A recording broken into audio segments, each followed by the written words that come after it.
digest. From lane to the new shining ground, echo chants where the legends are found. Heroes carved in the heart of time, we march on through grit and grime. Oh Tottenham, Tottenham till I die.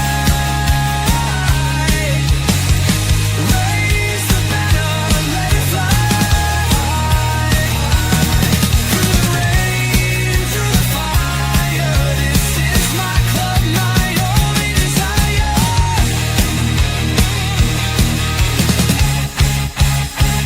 Oh Tottenham, Tottenham till I die.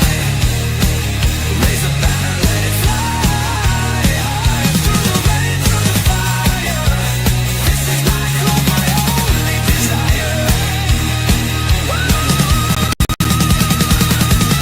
Echoes of King and Greaves in the air. Every goal, the sound declares. Heartbeats pound like a drummer's song, marching forward, fierce and strong. We're the ones who rise in the clash. Numbers running in a white shirt dash. History burns in the roaring crowd. Every game we scream it loud. I'm Tottenham, Tottenham till I die. Raise the banner, let it fly. Through the rain, through the fire, this is my club, my only desire.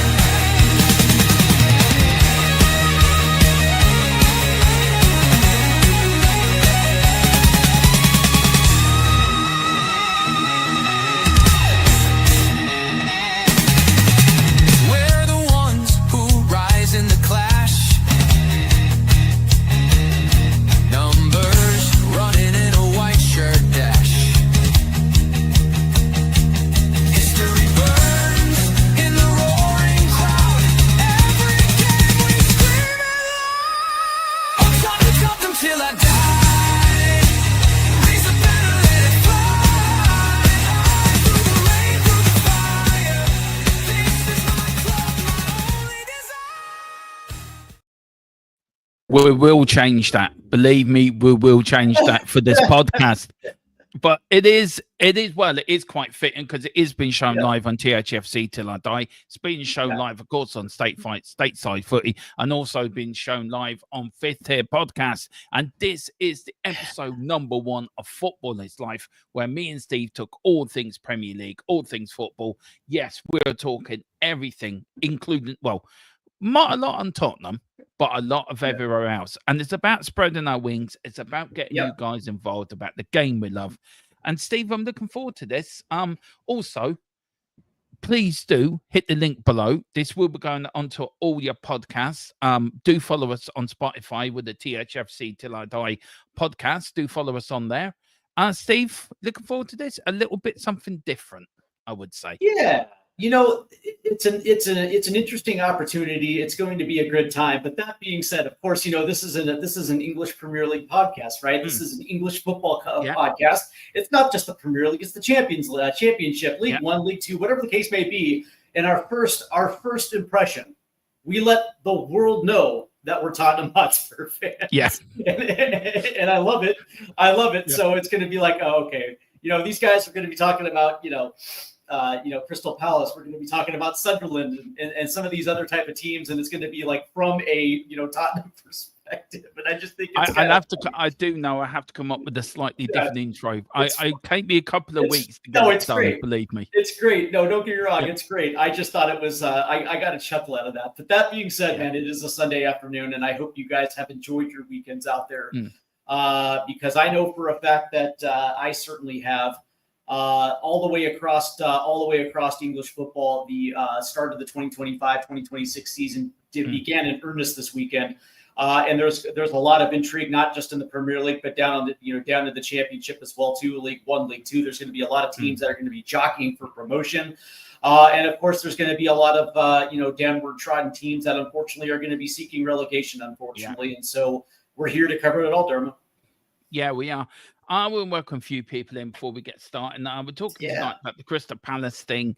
We're also going to talk about the World Cup. Actually, how much of an impact will that have on the Premier League this year on all teams? And also, we're talking about. I want to start before we talk about Crystal Palace about Marcus Rashford proposed move to Barcelona. I mean, we will get into that. That for me, I don't know why he deserves that. I think better players deserve a move out there, but it is football. Big up the star man floating in the sky. Coys, big up to you, star man. Big up to Colin X as well. My Celtic brother, big up. It says hi, boys. And what's the point? Evening. Any news, Dermo? Yeah, the news is we're here talking about the Premier League. Anyway, Steve, look, let's start with the Premier League. It's getting closer. It is getting closer now. I'm getting excited. I've just got I've got the fixtures in front of me on the other monitor, right? The first weekend of fixtures. Friday, Liverpool, Bournemouth. Then Saturday, 12:30, Villa, Newcastle. 5:30 is Wolves versus Man City. But there's only 3 o'clock kickoffs, where back in the day, every game on the Saturday, on the first day of the season, 3 o'clock kickoffs everywhere. Now, we know the bill went through Parliament for a football regulator as well to come in. I think that will get passed. There was a bill that was turned down for free-to-air football for 10 games a year to be shown live on free-to-air. What do you think about this regulator coming into football? Do you think the rest of Europe are looking at the Premier League and slightly, Simon Jordan said this, that they've been laughing behind their hands? We don't need a regulator in our sport. Surely to God we don't. No, I certainly don't necessarily believe that. But, it's interesting, though, right? Because the weird thing is that, and I'm trying to gather my thoughts on this, because I certainly don't believe that the Premier League needs some regulatory body meddling in the affairs of English football. That being said, we also understand what has happened to the Premier League over the last 25 years. Yeah, different ownership groups have moved in to English football. Multi-club ownerships are now the thing, and what this has turned into is a league of haves and a league of have-nots. Yeah. The days of your local, I guess you could say, local millionaire Englishman done good and bought the local team to keep it from out of administration, those days are long gone. And what we have now are a series of, I guess you can say, hedge funds, foreign, investment funds that has simply moved in for the sake of, I hate to use this term, greed, and have found interesting ways to circumnavigate the rules, have found certain ways to lawyer up and out lawyer anything that the Premier League or the FA are going to be able to comply with, and so what ended up happening was you have this ownership structure that holds 90% of the power in English football. Yeah. And so from that standpoint, I can understand why there should be some regulatory governance when it comes to that, because the last thing you want to see is, half the league bled dry because of the top half of the league. And certainly in the EFL, when it comes to the Championship, League One, League Two, and even the non-league game, all of a sudden, the money is going to stay up in the first division, and it's not going to trickle down the pyramid. Yeah, and that's the problem, isn't it? From that standpoint, I can understand the need for it because it's gotten so out of control. That being said, that the eternal capitalist in me is like, well, if you can't compete, tough. Yeah. You know what I mean? But that being said, I do understand, like, for instance, like, like there's the difference between Wrexham and a team like Luton is night and day different because Luton is local ownership. You know what I mean? They can't. They physically, financially cannot compete at all. That's why they have. That's why they have a certain model in place that allowed them to get from the non-league all the way to the Premier League. Yeah. But that being said, they weren't able to be sustainable. Well, these are, look, I've got it up on my, I've got the football one I've got on my screen at the moment. It's the fact sheet for the Football Governance Bill, the Independent Football Regulator, IFR, updated on the 11th of June 2025. And they said it will have three primary objectives. They are club financial soundness, to protect and promote financial sustainability of relegated clubs, ensure that clubs take sensible financial decisions and consider the long term when taking risks. Some systematic financial to protect themselves, to protect and promote the financial resilience of English football as a whole, ensuring that the systematic risks and structural issues like the distribution of revenue through the pyramid are managed appropriately, and then heritage, to safeguard the traditional features of English football that matter the most to fans and local communities and clubs. I mean, look, that's the three primary objectives: financial, financial resilience, and then heritage. Look, I've been banging on for months and months, for years, and people know this, about why there's nothing at our stadium when it comes to our history. No statues of Bill Nick, no statues of Jimmy Greaves. You look at other clubs around the world, other in the Premier League, Liverpool have the Shankly Gates. We have Manchester United have the statue of Matt Busby, the Holy Trinity, Lord, Best and Charlton. They have a statue of Sir Alex Ferguson. And you even look at Newcastle, have a statue of Bobby Robson and Alan Shearer. On the heritage part of it, I get that. I support that, because I think heritage is important. I think that the clubs in the lower leagues need looking after. They need protecting from from going under. Too many clubs have gone under over the years. You look at a load of lower league clubs have gone bust. So I think the Premier League has a right and has a duty to protect the lower leagues. I mean, where are you on that? I mean, do the Premier League have right? Should the Premier League have the option to protect, like, to strike a deal with the NFL? Right, we're going to make, say, 300 million. Right, we're going to have to trickle that down the pyramid, and we're going to do it that each club, each league gets a certain percentage. So you're looking at the Championship gets, say, 40%, or 30%. League One gets. That's not going to happen.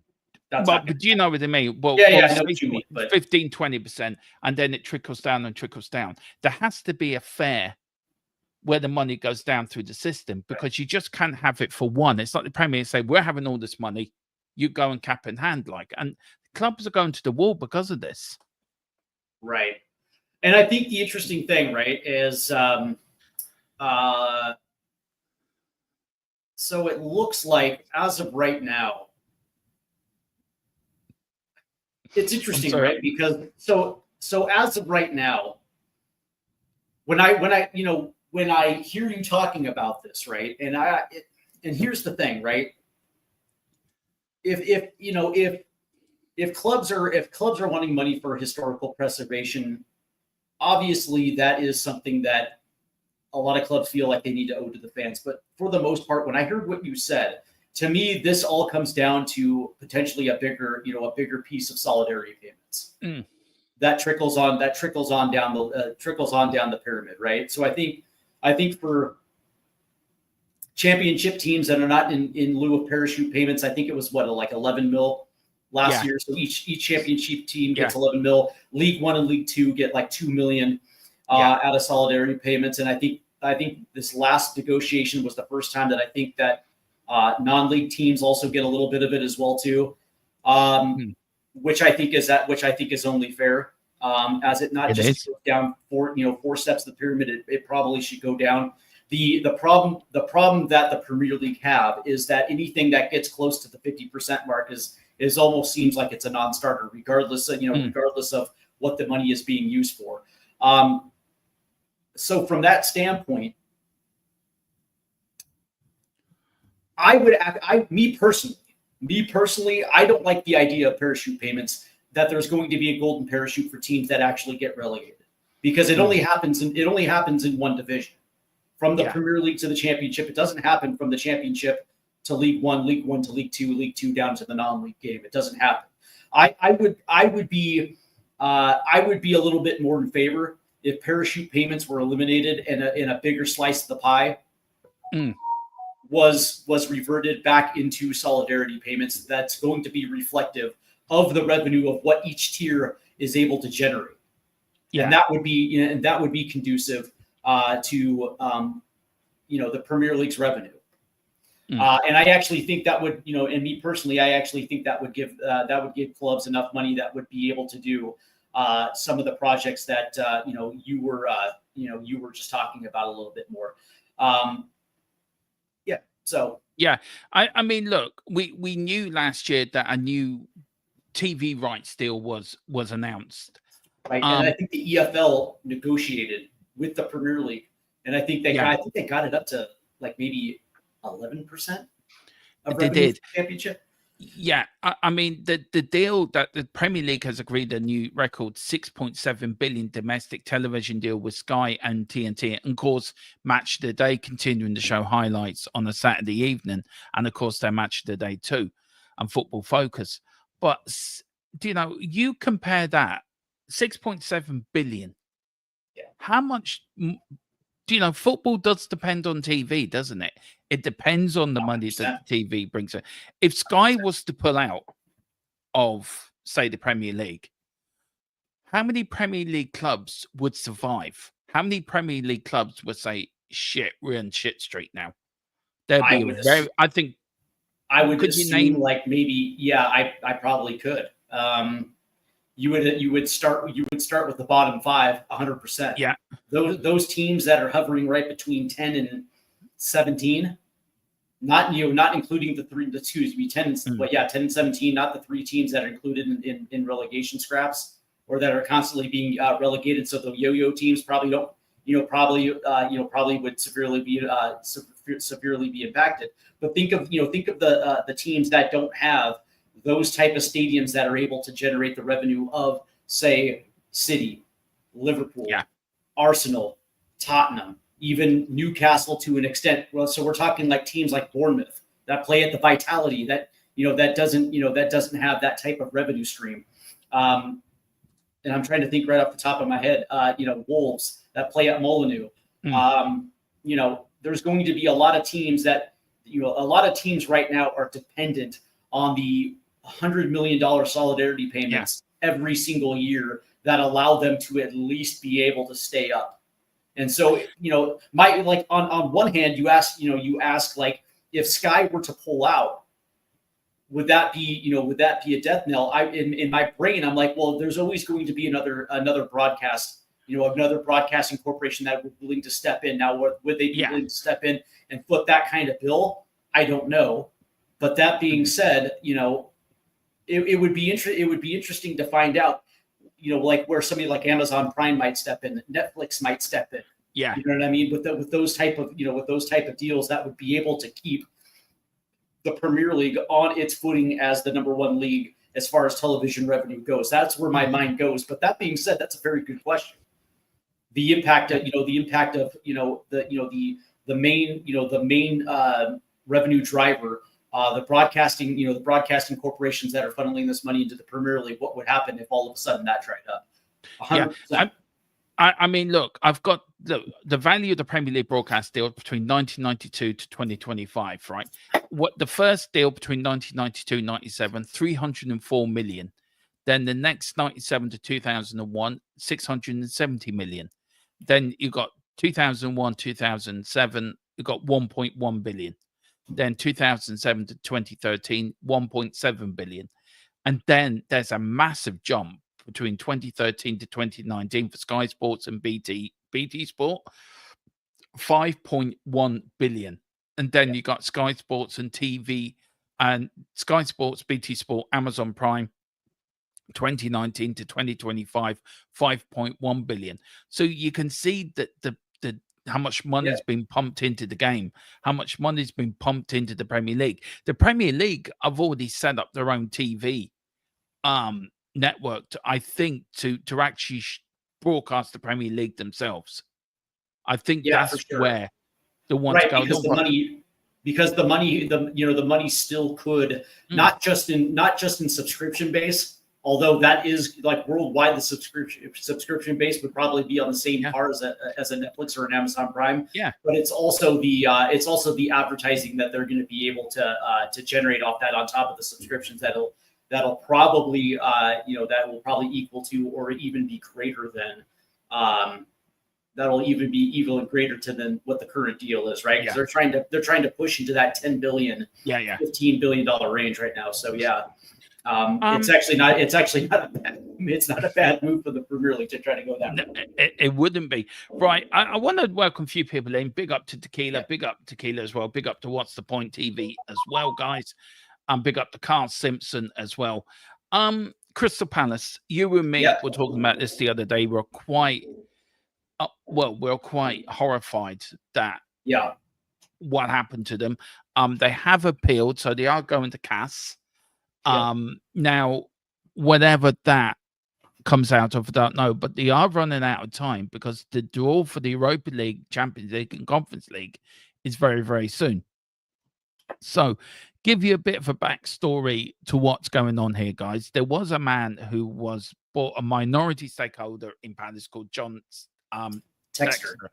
Now, an American who owns, I think, Bogota in Brazil. He's also a co-owner of Lyon in France. And also he bought a majority share in Crystal Palace. Didn't have anything to do with, didn't have any rights to what happened at Palace. Because Steve Parish, I don't think he has any voting rights on the board of Crystal Palace. No, I think that's still Steve Parish and that majority ownership group. Yeah. Now, the last time this was brought up, a team, I forget where it was, another team went through this, and they had to June to come up to prove to UEFA that there was nothing going wrong. Everything was above board.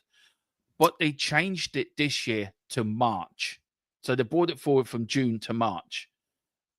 Now, at that time, how do you know? Crystal Palace didn't know if they were going to win the Premier League or not, the FA Cup or not. Nobody knows. How do you know?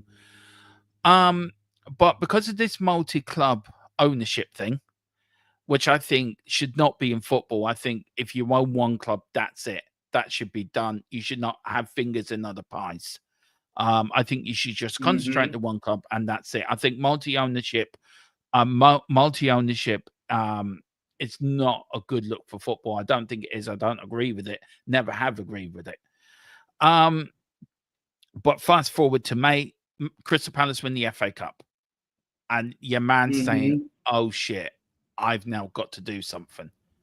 So look, we now know that Nottingham Forest had something to do with it. Our famous Forest chairman, who likes screwing clubs over. I let you tell this bit, Steve, because I nearly fell off my chair when you told me, and I don't think this is right. But go on, I'll let you tell what he has to do with this. Oh, you talking about Marinakis? Yeah, Marinakis. Yeah. So the interesting thing is that, according to the Daily Mail, so apparently Nottingham Forest are not a member of are not an ECA member, which is, I think it is which is the Europe. I guess you can call it the European Club Association. They're not necessarily a member of of the ECA, and so from that, I guess you can say that loophole, Nottingham Forest were not required to meet the May 31st deadline in order to get what their ducks in a row when it comes to multi-club ownership. Now, the interesting thing about this is that, again, John Textor was a minority owner in Crystal Palace who happened to own a substantial amount in Olympic Lyon, and also he is the majority owner in in Brazil with Botafogo. And the interesting thing about this is he absolutely has no voting rights on the board at Crystal Palace, and therefore, he is literally just a minority investor. That's it. And so, by the rules of the European Club Association and UEFA, it does not meet the definition of multi-club ownership, right? And so from that standpoint, Crystal Palace met the deadline when it came to the UEFA ruling.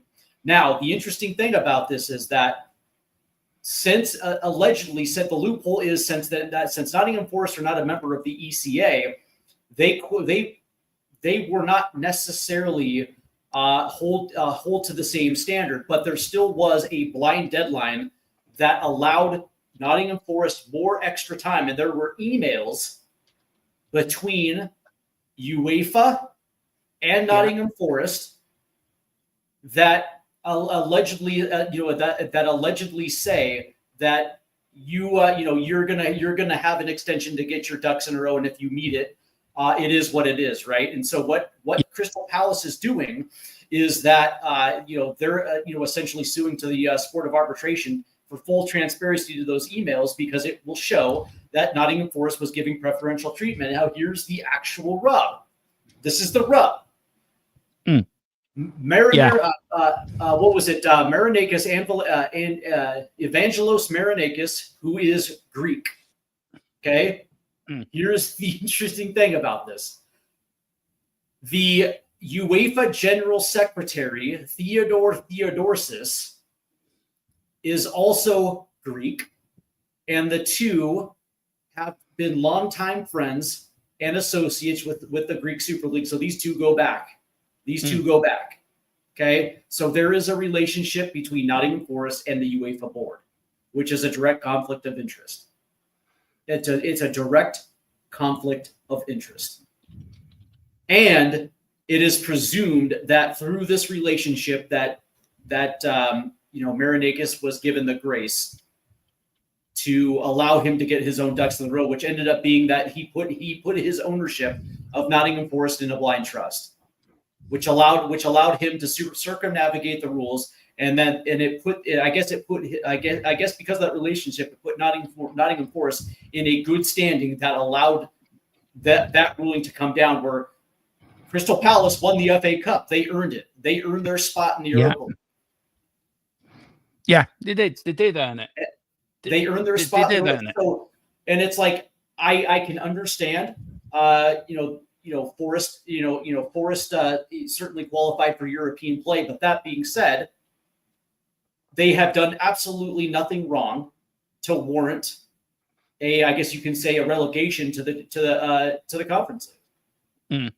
It shows these. By the way, these emails show preferential treatment to one owner. Meanwhile, Crystal Palace is in a position where they have done absolutely nothing wrong, because again, John Textor is not a vote holding investor on the Crystal Palace board. So there is absolutely no conflict of interest as far as when it comes to multi-club ownership, because technically speaking, he is not. If he held voting rights on that board, that's something completely different, because he is directly involved in the day-to-day operations of Crystal Palace, and he has to say so. That is not the case with John Textor. That's not the case. No. Look, I get it. Look, I think it's UEFA gone mad, basically. I think UEFA, just like FIFA, is corrupt as hell. Yeah, they are. Look, look, you look at what he's doing about the Morgan Gibbs White deal. We all know what's happening there. We all know what he was the first one to dropped Crystal Palace into the shit. You got him doing what he's doing to Morgan Gibbs White. I mean, he's a one of a kind owner. I'll give him that. I do give him that. We're talking about the same dude that went out of his way to break PSR rules to keep Nottingham Forest in the Premier League. Yeah. He went out of his way to do it. He's also the same dude that called referees Luton Town fans You know what I mean? A Luton Town supporter, and he also was the same dude that took a piss out of Gary Neville as well too. So it's like, you know, you're looking at a dude, you're talking about a dude that, quite frankly, you just might be unhinged. Yeah. Look, I, I think he will. I think Morgan. I think Morgan Gibbs Wright will sign for Spurs. I think. I mean, it's stupid, isn't it? Because a Premier League contract is very stated. If there is a release clause in there, you meet the release clause. That means that player goes to that club. It's nothing you can do. It's in black and white. It's in black and white. Look, even if they found out about it, that they still can't. You may be upset about it. You may be a bit pissed that they found out. You could be pissed at the agent, or you could be pissed at the player.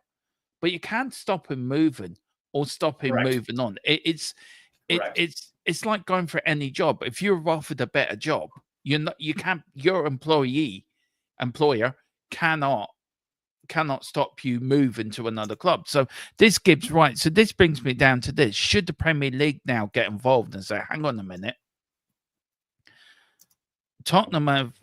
I don't think Tottenham have done anything wrong here. By the way, I really don't think they've done nothing wrong. So should the Premier League then say to Forest, right, okay, they've matched his release clause. This player has to go. You cannot hold him against his will. Now, Morgan Gibbs Wright could sue Forest. Yeah, and by the way, it's something called the Bosman ruling, right? And so, but what this does is that it violates the Bosman ruling, because, you know, a player does have his right to negotiate release clauses, and he has a right to move teams if he I guess you could say damn well pleases. And again, if you don't want your best players to move, don't negotiate release clauses. No. I think he's been caught with his pants down. That's what happened. I reckon he's been. They never expected anyone to come in, and if you put a release, didn't Harry Kane have a release clause in his contract with Spurs? That's a great Didn't question. he have? I did. I wonder. Did the chat know? Let us know in the chat bar, and let us know. I would have to look that up. You know, but I think there was 100 and something. I'm not going to tequila. I am giggling at it, but I ain't gonna read it out. It is funny, but I ain't gonna read it out. I swear there was a release clause in his contract. I swear to God there was. You look at release contracts. I'm sure there was. And Harry Kane at the peak of his powers between 2016 and 2021, where he was literally probably the best striker in England, if not on planet Earth. Yeah. I would hope that there was no release clause, because that easily could have been triggered and he could have left. But I would assume that the release clause was something crazy like 150 mil. You know, like some crazy number that I don't even think the best teams in the world were able to trigger.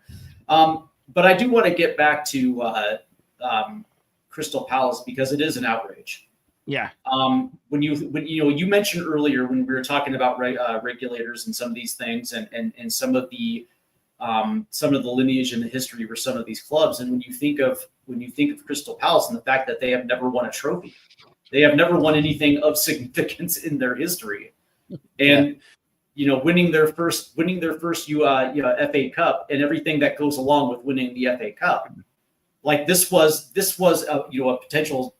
A potential windfall for a team like Crystal Palace, considering all the European money. And now all of a sudden that potentially gets taken away because of some shady backroom dealing between, Marinakis and UEFA. So me personally, I am outraged for a team like Crystal Palace, because, they played by the rules.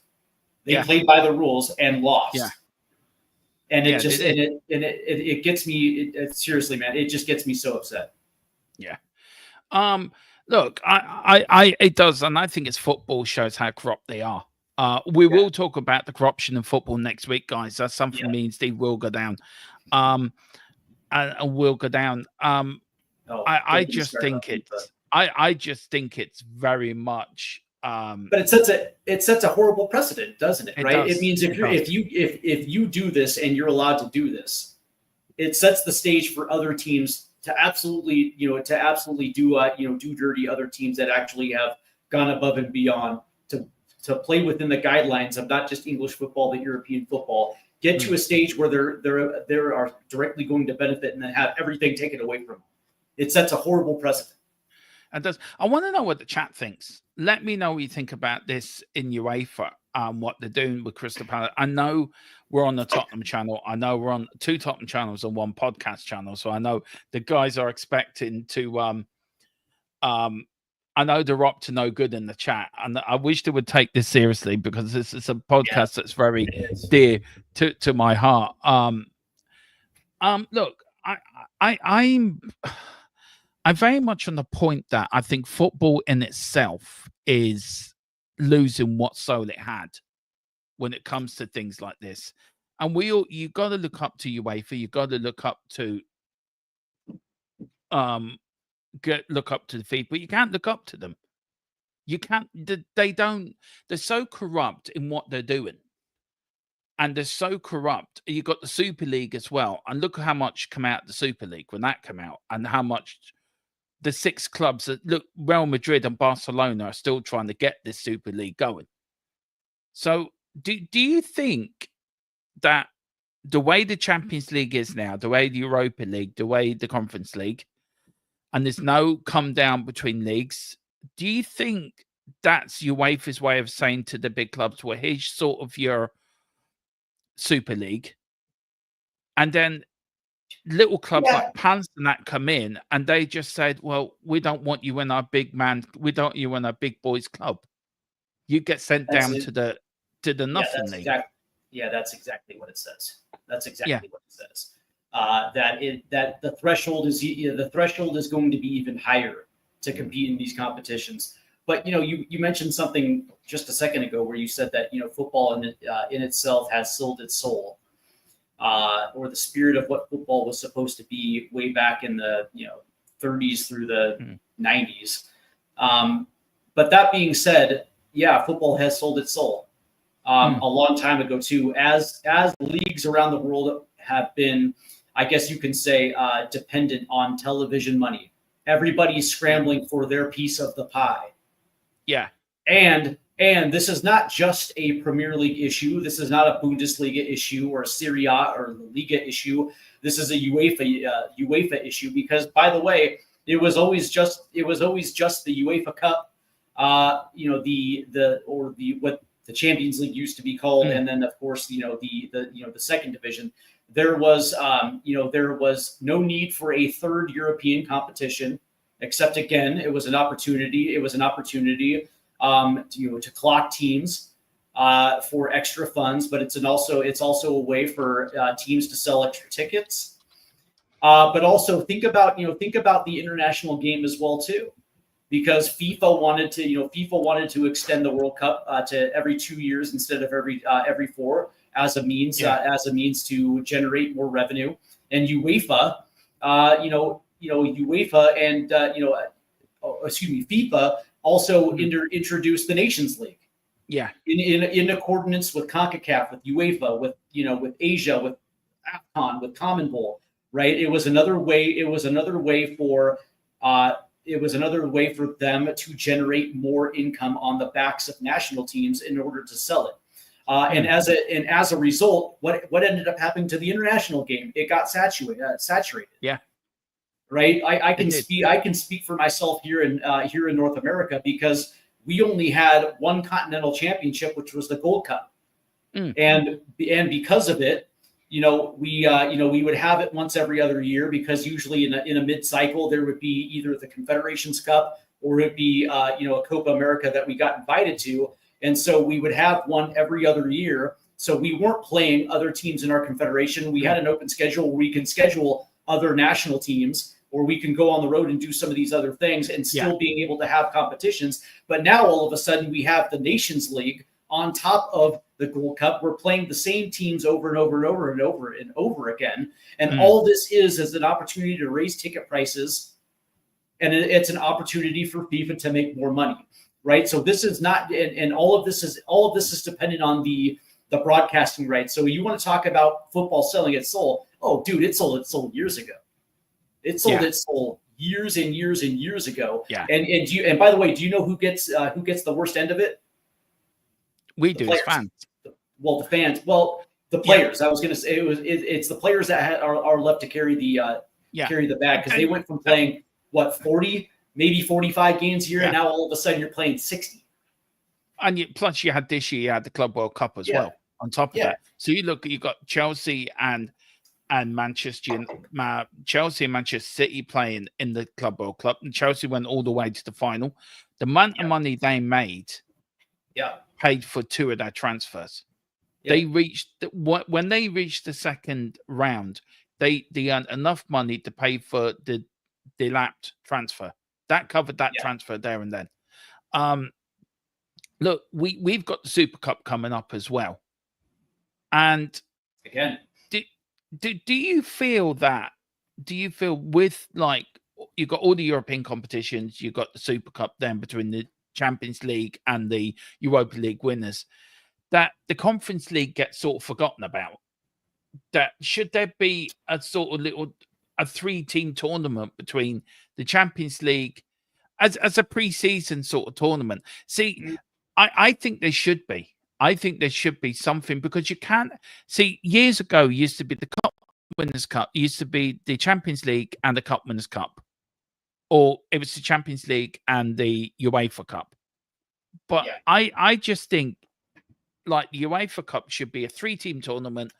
All the winners of the major competitions play against in one game against each other, like a round robin sort of 3 games. Whoever wins that is UEFA Keep champions.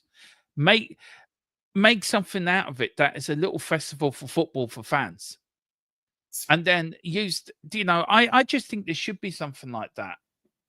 I just think that the Conference League was just another excuse for a money grab. I never understood the point of having a 3rd-tier European competition for the but then again, I could understand it, because it's 4 leagues that don't necessarily qualify for Europa League or the Champions League, and so it's a way for those teams to get involved in the European game.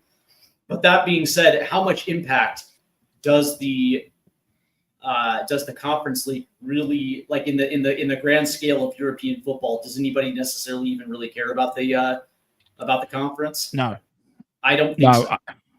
No. Look, it used to be the Cup Winners' Cup, and then they got rid of that, so they had to bring it. They had to bring it in to balance it out, because there was always three tournaments. There was always 3 European tournaments. Right.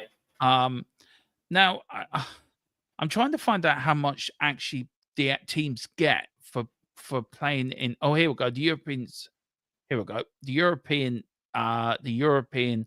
Super Cup. This is from last year, guys. And I'm trying to find how much they get. Please don't. I hate this now. Looking down, just talking to myself. Just talk amongst yourself for 5 seconds. Okay. The Europe, right? Not much for the teams, with the 3.8 million prize for the winner and the 3 million for the runners-up. So look, if you're looking at FFP, then as it says here, every little house cap, FFP 3 million, save 3.8 million could help you stave off FFP for the next year. Or a club like that, say not like the size of PSG and Tottenham, but if you're looking at a team in Spain or a team in France that get there by the grace of God, 3.8 million is a lot of money. Yeah, I would agree. I just think that I just think there shouldn't be an excuse for more football games on the schedule, as crowded as it is already. But also, do I think that football fans would appreciate like a little round robin preseason tournament for the Super Cup? Maybe. I guess if your team is playing in it, sure. But let me ask you a question. What makes teams more money, right? For instance, like, because they have the Premier League Summer Tour in America, right? Where 4 teams come to America in the summer, and they go on the summer series. And of course you have the Asian tour, which Tottenham is a part of, Arsenal and Newcastle a part of. What makes teams more money? Is it going on these summer tours, or is it, playing a UEFA round robin tournament for the Super Cup that's only going to net them $3 million.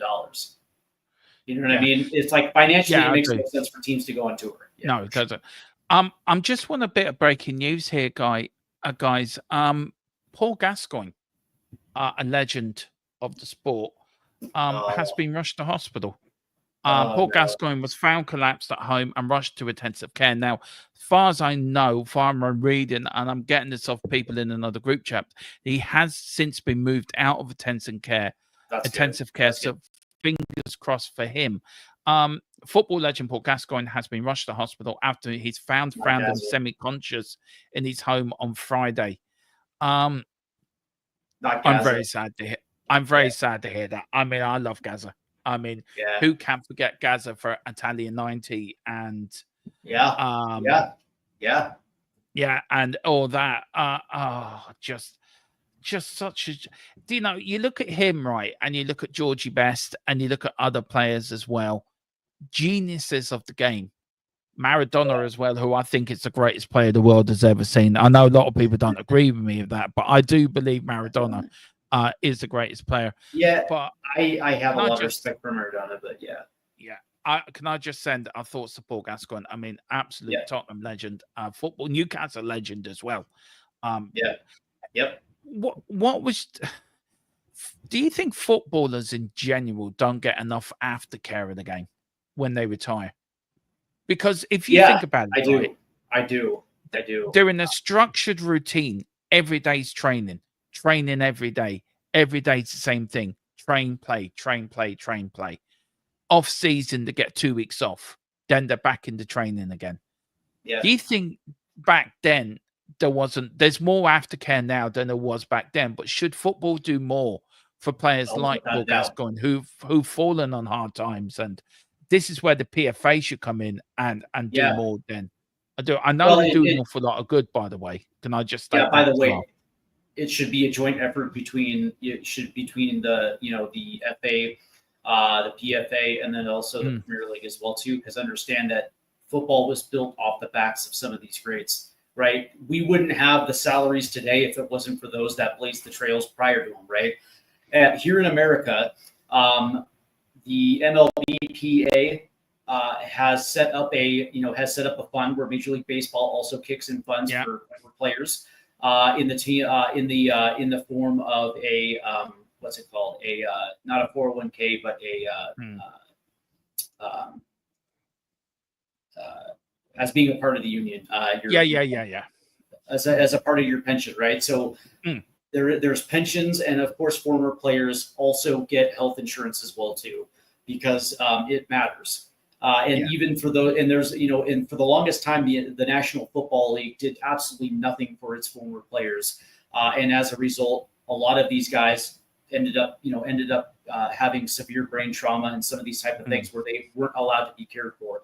That's changed now, thank God. But the reality is, it's like those stars of the 60s, 70s, 80s, and 90s are the reason why the game is where it is today. And quite frankly, a lot of these teams actually owe it to some of these stars that helped them get to the level of which they're competing at today. And it only makes sense to make sure that these former players have the resources available as far as pensions, as far as healthcare, where they're not left twisting in the wind. Right? Imagine, and I'm like, maybe this is a bad example here, but that being said, it's like, you mentioned Georgie Best. That dude died because he essentially drank himself to death. He was an alcoholic. It doesn't. But there was no pension. There was no health care. There was no alcohol intake treatment. There was no nothing. There was no nothing for him after after he essentially lifted Manchester United to heights. And it's like, I'm not saying that Manchester United should have been one. They should have been one of many different entities to make sure that their former players were taken care of. I mean, look, you got to think back to then. Georgie Best, 18 years old, over from Northern Ireland, has this overnight superstardom. They call him like the fifth Beatle, and for sure. We would all act the same, wouldn't we? We would all be the same with that sort of with that sort of pressure put on your shoulders. I mean, one thing about I always link George Best and Paul Gascoigne as one because they are bloody geniuses. I could forget everything what Georgie Best did after. I love Georgie Best, by the way. Irish player, absolute genius on the football pitch. And he, for the amount of the time he was on the football pitch, that man could play. I mean, some of the stuff he did is just unbelievable. And I think Tequila's right. I think, I know he's saying that's not true, but I think people do handle pressure differently. Some can take it, some can. And there is a flaw in everyone's psyche that sometimes something you do is too much for you. There's some flaw in every human being. Yeah, you cannot. Sure. You can't take the pressure, and I do get that. I mean, like there's many here, like Tony Adams, Paul McGrath. I mean, Paul McGrath. Look, I read Tony Adams' book, and I've got so much. I mean, I know he's an Arsenal captain, but I read his autobiography one year, and I got such an inspiration for that man. I have to tip my hat off to him. To come to where he was, to where he is now, is you got to tip your hat off and say fair play to you. Paul McGrath, an Irish legend, Manchester United, Aston Villa, but of course an Irish legend for me, lives just down in the next village from me, in Kilmockridge here. And Paul McGrath, he had so bad knees, but he would turn up and play. He admitted himself. He turned up and played with drink. He was drunk when he was playing, and get man of the match. I mean, I think, look, I just feel football in itself has failed so many players. Right. The clubs haven't. The clubs haven't. I have to say that. Well, today with salaries, today's players are far more money savvy, as they were back in the day. But the point of this is if you play in like, for instance, let's say that you're fortunate enough to play 10 years in the Premier League, and you are a union paying member of the PFA. That should at the very least allow you to be eligible for a pension. That should allow you at the very least to be eligible for some sort of healthcare post career. Because at the end of the day, why have a union if you're not going to be able to have the benefits of being able to have that type of fruitful career, right? And I'm not necessarily aware if there was a players' union back in those days, but that being said, again, for those that laid the foundation of what the Premier League is today, right? Those are the ones that should be recognized as being able to be taken care of, because without those guys, it probably isn't the same. It probably isn't the same. That's my point. Yeah, I did. Good point. I'm going to get to a couple of comments in the chat because there's some really good comments there. And look, if you look at Tottenham, right, for example, they paid for Jimmy Greaves' medical care. Yeah. Daniel Levy did all that. And he doesn't get praise for that.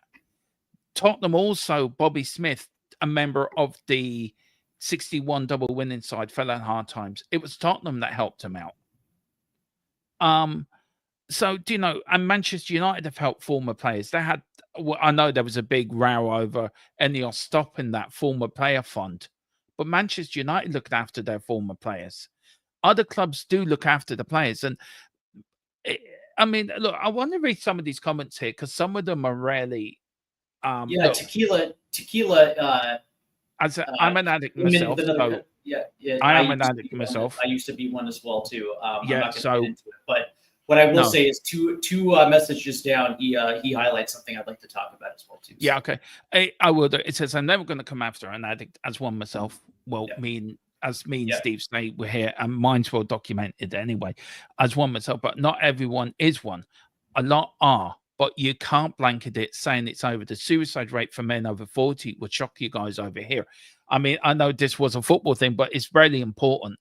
We Are Spurs TV says, big up to you, sir. Says, I work full time for a global hand tool company. I only get 8% health insurance coverage. Tequila says, not saying that Gaza, not saying that that's Gaza, but it's a society problem, not a football one. I think he makes a very good point there. Yeah. Is it a society problem? Uh, It's yes, does it football and is. society does football and society go hand in hand? Maybe, but I do know that it is a societal issue, and it's not just something that um, here in the United States. It's kind of interesting because a lot of hardworking people just kind of turn a blind eye to the suffrage that's on the streets. I'm sure you guys are aware that the homeless rate in this country is through the roof, and a lot of that is due to mental health issues, due to drug issues as well too, and the problem with it is our leaders are more worried about keeping their seat at the table than actually helping those that are actually in suffering, and it's an absolute shame, and it's a blight on the society. And that being said, it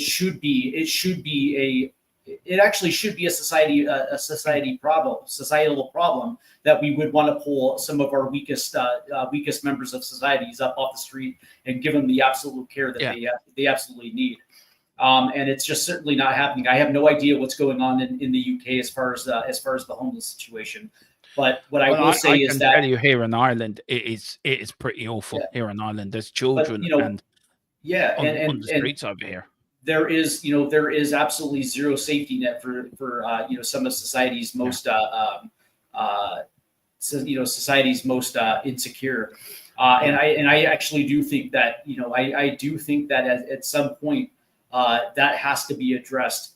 It's one thing to talk about former football players, but it's another thing to point out the fact that it should be I don't care what nationality you are, what country you're from, it should be something that you should be concerned about, because at the end of the day, this potentially could affect your family. And what are you going to do for your brothers and sisters, your fathers, your uncles, your cousins? Yeah. That goes down a path early, and then all of a sudden they're left in addiction and they're left destitute. Are you going to help them pull them? Are you going to help them and pull them up, or are you going to turn a blind eye? Right. That is the measure of greatness for everyone.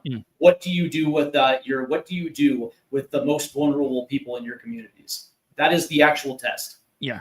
I mean, Tequila also says some people struggle to leave the limelight behind, if that's all they've ever known. I mean, look, 100%. 100%. I suffer with mental health issues. I suffer with mental health issues. I'm autistic, ADHD, and I could say some days my brain goes around like a race car going around the oval about 1,000 miles an hour. Never switches off. Yeah. So I understand that, and I fight every day. Like with my mental health, I have to fight my head in the morning. Right, I am now getting up. I have to fight with myself, and I do that on a daily basis. Get up. Goal for me is to get up, brush my teeth, brush my hair, have a shave, and then I know if I can do that, I can get through everything. So when you're looking at people like Paul Gascoigne, who has suffered, and I swear to God he's got ADHD. I swear to God he has. Bless him. Yeah. It's hard, isn't it? It's hard when all you've known is football.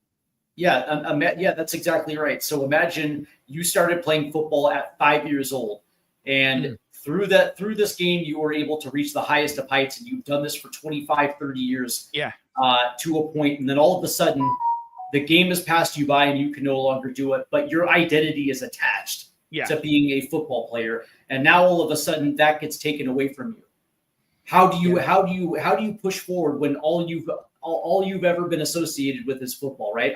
I know a few athletes here. I actually know quite a bit of athletes here in the United States that when they retire at 33, 34 years old, they have no idea what to do, because they didn't go to college, or if they did go to college, it was only for a few years until they got drafted. So there is no backup plan. You get what I'm saying? Yeah, I do. And so when it ends, and you have been known as a footballer for 30 some odd years, what do you do? And for some people, it's so hard to find an identity post playing that they're going to be the former footballer, and they're going to ride that wave for as long as it goes, without necessarily having something else to lean on. and I can understand that it's, I can totally understand the struggle with former footballers that have no idea what to do post career. And I think also, look, you got some players go into the media. Some players are very lucky to get into the media. Very lucky, like some go the podcasting route. Yeah, some do there. But I think, look, I know like Gary Mabbott. I know a lot of Tottenham players tried to help Paul Gascoigne over the years, and he has been clean, and he has. I love Gazza, really do.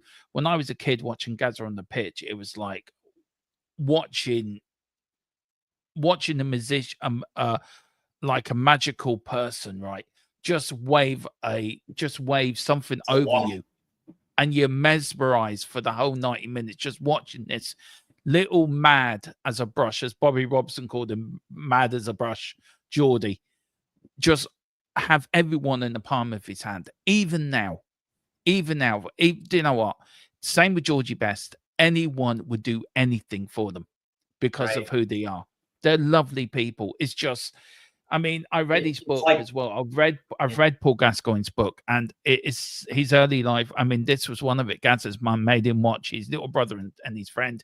The friend ran in front of an ice cream truck, and he got hit and was killed, and that haunted him for all of his life. Sure.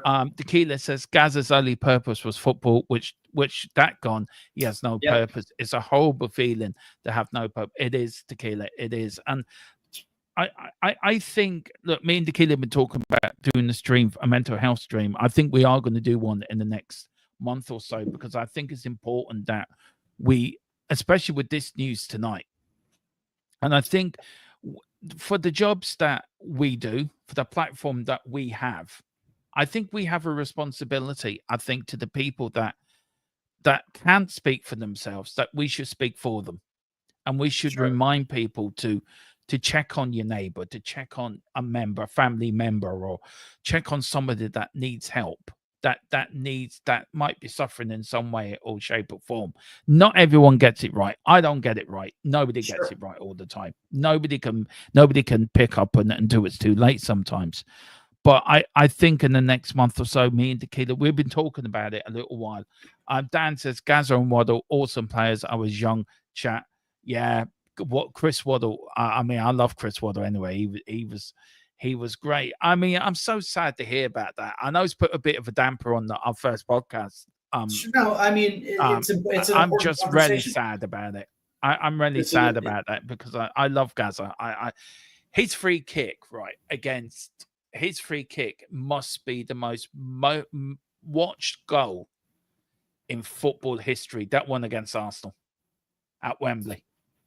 And but I think it was Barry Davis was doing the commentary. He said it's probably one of the finest free kicks this old Wembley had ever seen. I think it's the finest free kick Wembley in general has ever seen. I mean, football can be a tough business, can't it? It can be a brutal business.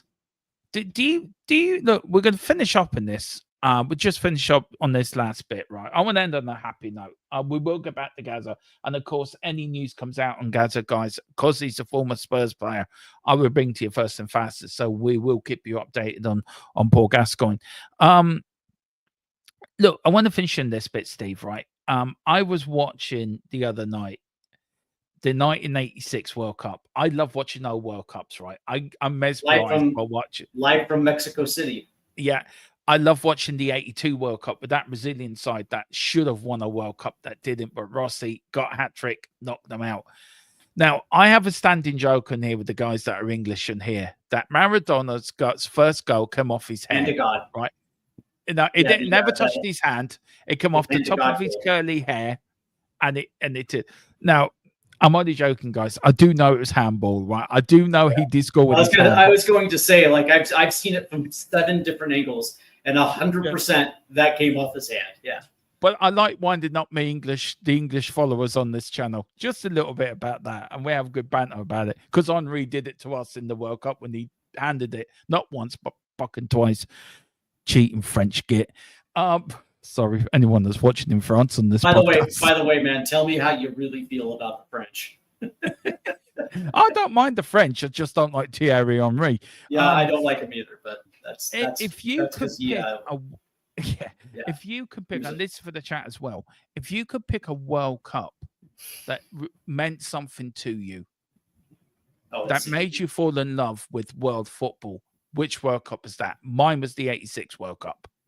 why was that? Because of, look, I'm a massive Maradona fan. Always have been a massive massive Maradona fan. I think Diego Maradona is probably the greatest player the world's ever seen. You look, he had his issues off the pitch as well. Yeah, He had his issues off the he pitch was, as well, yeah, right? Maradona was Okay. Yeah, 100%. But I try to look at these players for what they did on the pitch, the talent, the joy they gave me. And I always look at Maradona's second goal against England on a pitch. Even Gary Lineker said this. He wanted to applaud the second goal. And this is the England striker at the time. He said the pitch, the Maracanã in Mexico City, the pitch was like coming apart. And Jurgen Klinsmann said he was playing street football with that second goal. Once I saw that second goal go in, I fell in love with world football. I fell in love with football. I was a Spurs fan already, but I fell in love with world football because of that moment in time as a little 8-year-old watching the greatest player in the world do that. And then he scored 2 against Belgium and then set up the winner against West Germany in the final. So that '86 World Cup, for me, was such an eye-opener because that World Cup also, you had the earthquake in Mexico just 6 months before the World No, Cup. it was a full year before because that earthquake hit Was in it? Yeah, I 1985. always thought it was 6 Yeah, months. it was in '85. It was in '85. As a matter of fact, it was in November of '85. Yeah, you're probably right. Yeah, it was about 6 months. And not only did they recover, but surrounding nations pitched in to help humanitarian relief. That helped them. Be ready for World Cup '86. Yeah, for sure. You're right. It was 6 months. I was like, wait a second. That was in November. That was in November. Yeah. Oh yeah. Okay, that's 6 months. Henry's coming to Spurs to coach. Henry's coming to Spurs to coach. You would take him, Dermot. Say it slowly. I'm not going to say that. No, I'm not. No. Sorry, I'm not. He would never even be in contention to be our head coach. No. But can I also just say very quickly about the '86 World Cup, just to finish off why Denmark, first ever international tournament, smashing Uruguay 6-1. You had Brazil against France, the quarterfinals, probably one of the best games of the whole tournament. You had Canada in that first ever World Cup. Yep. And I know that game against the French, it took to the 80th minute for Papin scored the 1 goal to give France the 1-0 win over Canada at that time. Yeah, and out of the blue World Cup bid by Canada, because even in '86 they were not even remotely considered to be in a position to qualify for the World Cup. Yeah. As you know, back in those days, CONCACAF only had 1 automatic bid, but in '86, since Mexico was hosting, they had the automatic bid. And had we not lost to Costa Rica in our final qualifier, that would have went to the U.S., but unfortunately we lost, and Canada handled their business and were able to get there. And of course, Canada hadn't been back to the World Cup since their first World Cup since '86 was in 2022. But to answer your question, there are two. There are 2 World Cups that mean the most to me.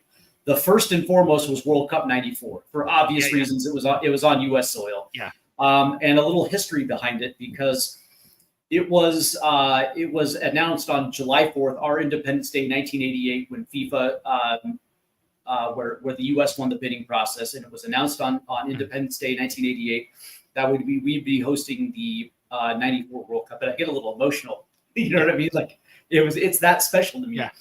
And then in 1989, the U.S. men's national team was under unbelievable pressure, because if they did not qualify for the Italia 90, there was a very good chance that the World Cup would have been taken away from the United States. And when Paul Caligiuri hit the $1 million goal in Trinidad, to qualify for Italia 90, it would have been catastrophic. But by the grace of God, he scores the goal. We qualify, and it put the U.S. on the map. And of course, I remember being 13 years old in 1994, and I got to see the U.S. men's national team play in the World Cup. It was the greatest thing ever, and that was the reason why, for the longest time, at least throughout the 90s, the U.S. were essentially my club team.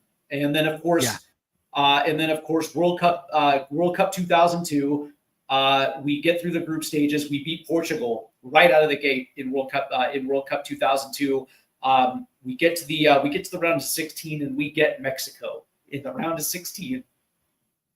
And the legend of Dos Acero begins as we get to a World Cup quarterfinal. As a matter of fact, that actually vaulted us to, I think it was to like number 4 in the world, and we came into World Cup 06 as the 4th best team in the world. But that being said, it was the 94 World Cup, and I still remember where I was when we drew against Switzerland in the Pontiac Silverdome, and of course when we beat Colombia, and it sucked because it sucks because the defender Escobar caught the own goal, and then of course Ernie Stewart scores the winner. And it's unfortunate because when Colombia went home 10 days later, the defender Escobar was actually murdered. Was actually murdered because of it. But it was World Cup '94. Watching the U.S. get out of the group. They got out of the group. They were in the group of death in '94, and they got out of it. And were able. And don't get me wrong, they lost to Brazil in the round of 16. But to see the United States on a world stage in a game that it was never considered ours. And that and to see the U.S. not only represent the country proudly, but to also get out of the group is something that I'll always remember. Yeah, Ian Ferguson says that 02 team was so special. Yeah, it really was. Big up to you, Ian. Look, for me, also 1990, because it was Ireland's first ever time we got to a World Cup. I mean, we got to European Championships in '88 and beat England in Stuttgart. Nobody gave us a hell's chance. And then we went to 1990. Nobody gave us a chance then. We're in the group with England. I think Ireland was in the '94 Cup too. Yeah, we were. We beat Italy in the opening game. Yeah. We lost to Holland in the round of 16. But that 1990, we drew against England. We drew against Egypt. And we were drawing against Holland, and something got on the pitch to the players. If you keep it 1-1, you're both through. And it was so funny because Jack Charlton said he could just barking out the players, and so was the Dutch manager. Don't do anything stupid, just keep it there. By the way, this is something for all you English fans out there. The U.S. and England have met 5 times in the World Cup, and England has not won one of them. And of course, the U.S.'s only win against England in a World Cup was the greatest World Cup upset in 1950 down in Brazil. And it was Joe Gaetjens that scored the header. And we ended up winning 1-0. And still to this day, the greatest World Cup upset. So, Uruguay won that World Cup, didn't they? Beat Brazil in the final. 2-1. In the 1950 World Cup? Yep. Good question. No, they did. They beat Uruguay. They beat Brazil 2-1 in the final. That was Uruguay's second World Cup. A little funny story about Italian 90. This was going back. This is like with the fans, right? The Ireland fans got off the boat. Uruguay beat Brazil 2-1. Yeah. And they were putting the pens in Sicily. Or not Sicily, I forget where they were. So you had Dutch fans, you had England fans, and you had Irish fans. Now, to be fair, you and me, if we got stuck in a pen on a boiling hot day, you wouldn't like it, would you, to be fair? You'd be wanting to get out there and nothing.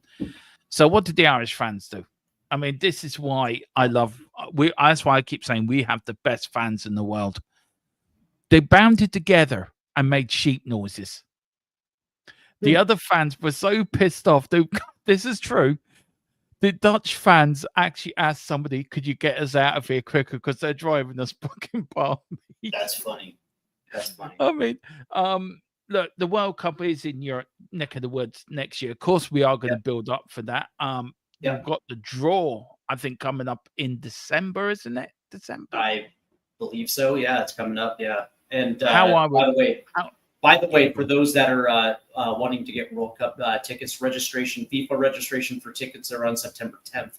And I believe that is the registration day where you actually have to register to buy tickets. And of course, I know this because the U.S. are playing in my hometown, and I'm making sure that I am 100% there for that one. Yeah. Yeah. You know, Yeah. might get a cheeky we will cover that as a watch along. We might get a cheeky from you from there, actually, video from you. Yeah. But listen, thank you so much, Steve. I've enjoyed this. This has been Yeah. I know we've sort of gone around the houses on topics. I hope people have enjoyed it. We will be a bit more structured next week, promise. But Yep. I thought with the news of Gaza being rushed to hospital, I thought it was important. And also with the World Cup as well. But look, we are going to next week. We're going to talk about what's happening in the weekly world of football. But Steve, before we go, where can people find you first? And do you have any? Have you your own podcast, or are you going to start doing your own podcast? So let people know where they can find you.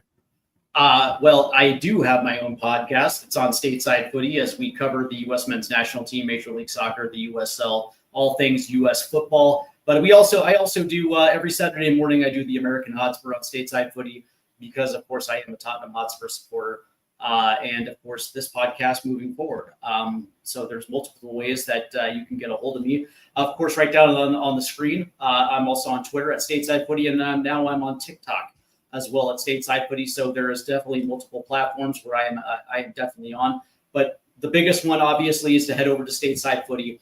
Let me go ahead and do this real quick, just for grins. Let me do this, and let me do this. Just for people that are listening on the podcast, if you do go on to the podcast, the link for Steve's channel will be in there as well. Yeah, I will put that. And it is in the chat as well too. So the main thing is to go over to Stateside Footy on YouTube, give it a subscribe because we are on a race for 1,000 subs. Once we hit the 1,000 sub mark, we can monetize. We can do a lot of cool stuff with memberships, and from that point, we can actually book bigger guests and all that good stuff. So definitely do that and make sure that you hit the sub button on YouTube. Yeah.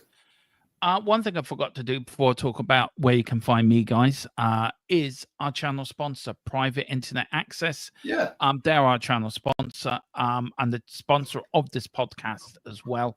So what I'm going to do, guys, for you, anyone that's watching on YouTube at the moment, you will get to see the video. Anyone listen to this on your podcast or however you listen to your podcast, you're now going to get an audio version of our channel sponsor. So before we finish off and before I talk about where you can find me, if I can find the video, here is one of our podcast co-hosts, Colin, who does tech for me. This is him explaining about private internet access, and they've got a good deal at the moment, guys. I still think it's 85% off. Do get it for the start of the season. 3 o'clock kickoffs, not a thing anymore. But here's Colin, guys, and then I'll tell you about where you can find me. Let me talk to you. A little reference there, but I'm going to stop messing about.